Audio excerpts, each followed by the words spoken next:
Hello, Aries, Sun, Moon, Rising, Venus signs. Kumusta po kayo? Sana po nasa mabuti kayong kalagayan. Welcome back po sa Star Tarot. Kung bago kayo dito, welcome din kayo. Thank you sa inyong support. I truly appreciate it. God bless you all po. Tingnan natin ang mga messages ninyo for today.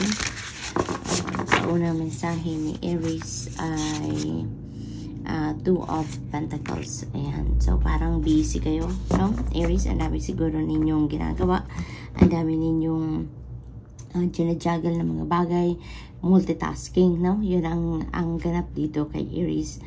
Maybe you are juggling many things, no? Kaya, parang yung humihingi ito ng yung mensaheng ito humihingi sa inyo ng balance, no? You may need to ground yourself. You may need to balance out yourself dito na sa gayon makapag-focus kayo, makapag-concentrate kayo sa mga bagay na kailangan talaga ninyong pag-focusan at bigyan ng atensyon, no? So, tingnan natin kung ano pa. We have Knight of Cups. Ayan. Parang sinasabi din dito sa inyo, Aries, na mag-focus kayo sa kung ano ang meron kayo sa ngayon, kung ano ang nagaganap sa buhay ninyo, kung ano yung current situation, yung parang gano'n. Parang muna, isang tabi na muna kung ano din naman yung nakaraan na, tapos na yun, no?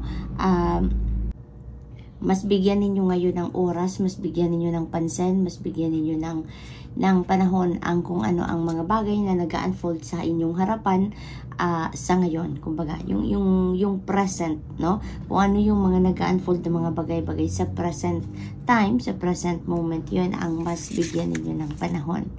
So, we also have the Lovers.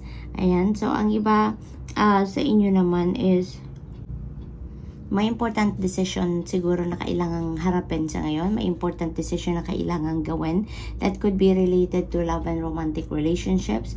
Maaari din naman na decision yan in terms of relationship sa inyong mga kaibigan, kapamilya, yung mga ganon, or kanegosyo, no? O maaari din ganon ang ganap. But definitely, there are choices that you need to make sa ngayon. So, kailangan ninyong pag-isipan mabuti, no?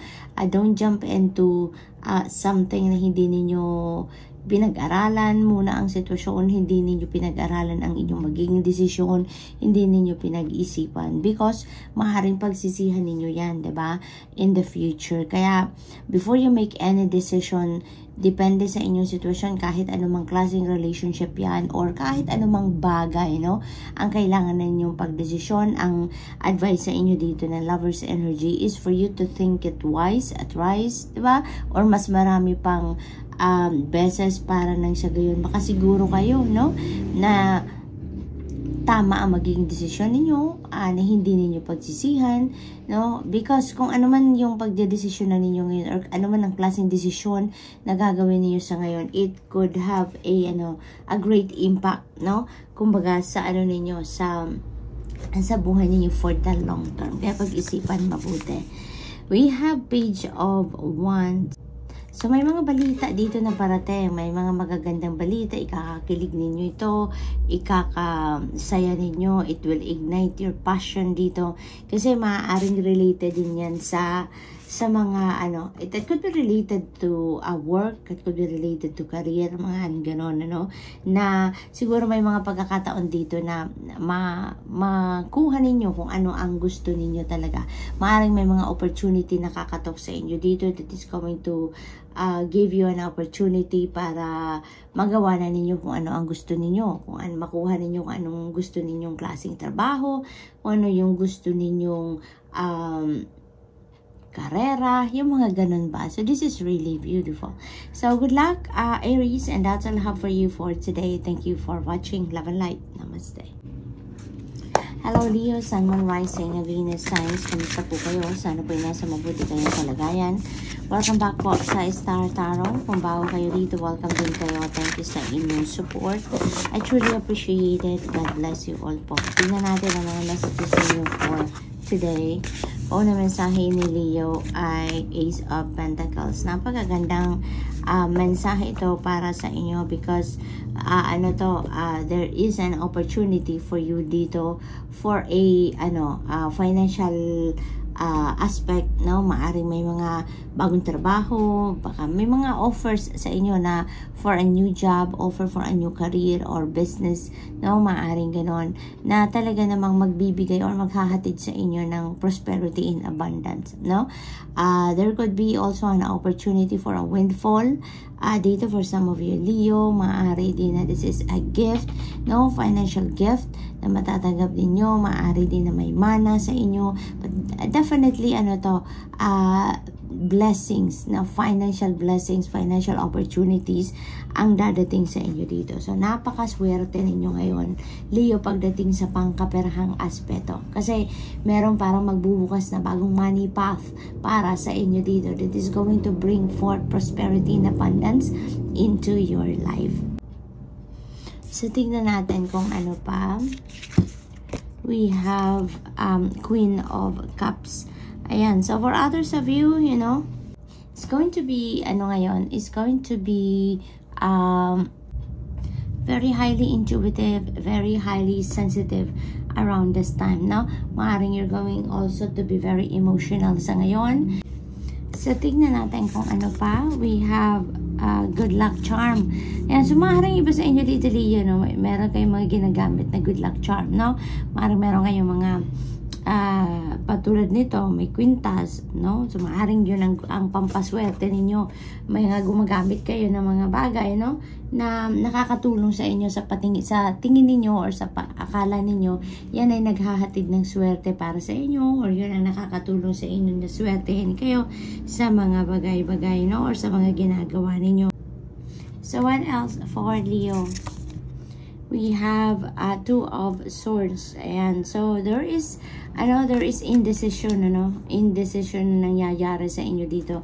May mga decision kayo na kailangan gawin, pero hindi kayo makapag-isip ng maayos siguro. Hindi kayo makapag-desisyon ng bagay-bagay dito. It's because maybe hindi pa kayo handa, no, magdesisyon. Maari din naman na hindi muna kayo magdedesisyon pa dahil siguro mas gusto ninyo na mag-research pa kayo, siguro naghahanap pa kayo ng mas maraming impormasyon, mas maraming detalye pa siguro para kayo ay mas makapag-isip pa, no? Kung ano talaga ang kailangan ninyong gagawing decision dito, Leo. So, for now, parang muna kayo, parang nag-o-observe pa muna kayo ng inyong sitwasyon dito before you make a decision. So, good luck. And that's all I have for you for today. Thank you for watching. Love and light. Namaste. Hello, Sagittarius, Sun, Moon, Rising, and Venus signs. Kumusta kayo? Sana po nasa mabuti kayong kalagayan. Welcome back po sa Star Tarot. Kung bago kayo dito, welcome din kayo. Thank you sa inyong support. I truly appreciate it. God bless you all po. Tingnan natin ang mga messages ninyo for today. Sagittarius, paunang mensahe ninyo ay Six of Pentacles. Ayan, so this is a generosity energy, no? So generosity energy is at play sa buhay ninyo. Maaaring meron ditong magbibigay sa inyo, merong tutulong sa inyo, merong magraregalo sa inyo ng kung anumang bagay. Maaaring pera yan, maaari din na merong something valuable, no? Ang ibibigay sa inyo dito, and maaari din na kayo din ang magbibigay din, no, sa ibang tao. Maaring kayo din dito yung may tutulungan, maaring kayo din dito yung merong i-bless din na ibang tao, no? So maaring ganon ang sitwasyon dito.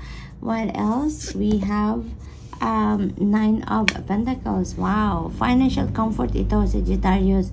Kaya maaring kayo ngayon, meron kayong mga financial success ngayon na makamit, no? Yung mga pinagpaguran ninyo, yung mga pinagsikapan ninyo, maaring ang bunga ng mga yan ay ngayon nyo na ma-experience, ngayon nyo na makukuha, ngayon nyo na